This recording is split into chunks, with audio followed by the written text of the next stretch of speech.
Inside this video, I'll be ranking some of the most underrated brawlers inside of Brawl Stars ranked, and these brawlers are very strong because some of them will be getting hypercharges in the next up and coming day. So you have to look forward to getting and upgrading these brawlers because the meta is about to shift. Coming in at number 8 spot, we have our only ultra legendary brawler. We have Kaze. Now Kaze, it started off the community did not like her because of that $50 purchase, but besides that point, she's a very unique brawler, one of the most unique brawlers in all of Brawl Stars, and she's slowly creeping up the meta, and people are finally testing her out because one of the most unique brawlers to ever touch the Brawl Stars game. So a lot of people didn't know how to play her, but now with people getting used to her, people adjusting to her, she's getting strong. Okay, people are understanding that you could get your hypercharge fairly quickly with this brawler. She has a lot of versatility under her belt, and she could surprise enemies with her base damage and with her hypercharge and super capabilities that could change the narrative of the game. So Kaze is definitely on my underrated list. I don't see her as picked or even as banned as much inside of the higher rankings, and I definitely would like to see that change. The new meta is coming in tomorrow, so we got a couple brawlers with hypercharges on this list. Let's hop straight to the next brawler. Coming at number 7 now, Jay Young. I definitely see him at the top meta because, you know, he's a crazy support heal slash brawler, and he has good range, and he has pierce mechanic, and he has he does a lot, and he has good movement speed. So what Jay Young, I do not see him in the lower, basically in the lower ranks. I do not see Jay Young at all, and you could literally, since even though he's a support brawler, you could carry support your teammates in the lower ranks with Jay Young. It's just an easy carry support. What makes sense is he could buff up his teammates so much and change interactions so much with his support mechanics that it's a free win in the lower ranks. And in the higher ranks, he honestly just gets better because people know how to draft around his composition and build a stronger comp. So Jay Young is always going to be he's going to be always a brawler that you can play in ranks. He's going to be a consistent brawler. And I think I need to see his rate of being used a lot higher because he's one of those brawlers. He doesn't even have a hypercharge, but he's still a top 20 brawler in the game. Next up, we have Amber, and even with a hypercharge, she has just been underrated. All right, now, I'm not saying she's a top brawler in the game, but her hypercharge could just create so much area of control. It does take a while to get in it, but if you're able to play her in the right mode, like hot zone, in a right bushy area of gem grab, she could be hella effective. And just making sure, especially in ranked, to drafting just around her, and maybe as a 2-3 pick, she could be very beneficial. And even sometimes as a first pick in double swoosh, in gem grab, gem forward, there's certain scenarios where she could be played so amazingly that she could just create so much area control, just force you to play so uncomfortable that she's such a strong brawler to play. Let's hop straight into the next brawler. Next up, we have Max. Now, in the higher ranks, that's when Jay Young starts to get, banned out a little bit or picked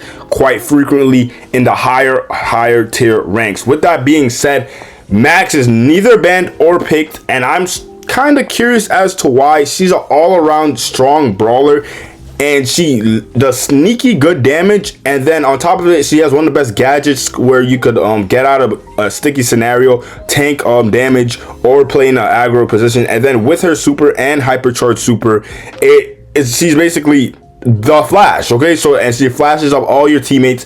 And for Brawl Ball, we've seen time and time again in pro play, Max has been used in Brawl Ball and gem grab to create aggressive or just getting away from aggressive enemies or dealing aggressive damage to them. Max is going to be one of those brawlers where she's going to start to get underrated. She's going to start not being seen as much, but when you see her, you're like, oh, I forgot that brawler was so strong. With 90 plus brawlers in the game, it's kind of crazy because a lot of brawlers are actually really good. They're just super heavy hypercharged or super tanked up or super over buffed brawlers right now. But with ranked in the scenario, a couple bans, a couple forgetting of certain brawlers, Max is gonna be a sneaky pick. Coming at number 4, we have Fang. Now, recently he got a change. He got a change from his super doing 2,400 damage to 3K damage, and no one is playing him. And it is kind of concerning because I definitely see it in Bounty, where he could be like, if they pick one too many snipers, or Heist, they pick one too many snipers on Bridge Too Far, or any of those maps, they pick one too many fragile brawlers. He could just stack up on kills while the other brawlers that you guys pick deal all the damage or finish the objective better, because he could cycle his kills now, I think, a lot more effectively with his burst of more damage, and that's when he gets to his hypercharge a lot closely. And you guys already know Fang's hypercharge, once he was able to get it, even though it's been nerfed, it's one of the most deadly hypercharges when it comes to just purely assassinating people. So it's very strong. He definitely should be played more. I definitely want to test him out more in certain modes, but I definitely think when it comes to ranking, I mean, when it comes to drafting brawlers, a lot of people don't see him as a threat, but he could be very much a big threat. Next up, we have Draco. For the next 3 brawlers on the list, we'll be getting hypercharges tomorrow. So these are brawlers. These are no excuse. You got to start playing them. You got to start upgrading them. So Draco has been underrated, and now in pro play, he's being not overrated, but now properly rated to see how strong he is. He actually does good into tanks, maybe not killing them, but just stalling them, stalling tanks, stalling them from really doing what they're supposed to do. As he himself is a tank, he's just a tank staller, and he just creates so much attention because of his dragon form, where he's able to run you down, his gadget form where he's able to press his gadget and live for a longer time. And then that's not even me saying with the support brawler added to it. He added on a support brawler. It gets really hectic with Draco, and now he's probably gonna get the top 3 best hypercharge in the new upcoming match, top 2 new hypercharge in the upcoming match. So he's gonna be super strong. I feel like he's gonna get his hypercharge maybe a little bit too quick, and then paired up with certain compositions ranked, he's gonna be nearly unstoppable. I'm foreseeably seeing him being used a ton, and if you want to get on the train ride, you want to get some extra free elo, I definitely see a brawl like Draco really skyrocketing in terms of usage inside of ranked, inside of Brawl Stars in general. Next up, we have Shade, and he scares the flip out of me because one last pick Shade with a map with too much walls, and there's no wall breakers or effective enough wall breakers or anti-tanks or anti-assassins on the enemy team. He's gonna do hella work, and he's getting a hypercharge where now when he's in his hypercharge state, he hits for max damage. The crit in the middle is for any shot hit, so it's gonna be banging a 4K shots back to back to back. 3 shots of 4K is 12,000 damage. That means every single brawler is basically dead inside of the game here, which is absolutely insane.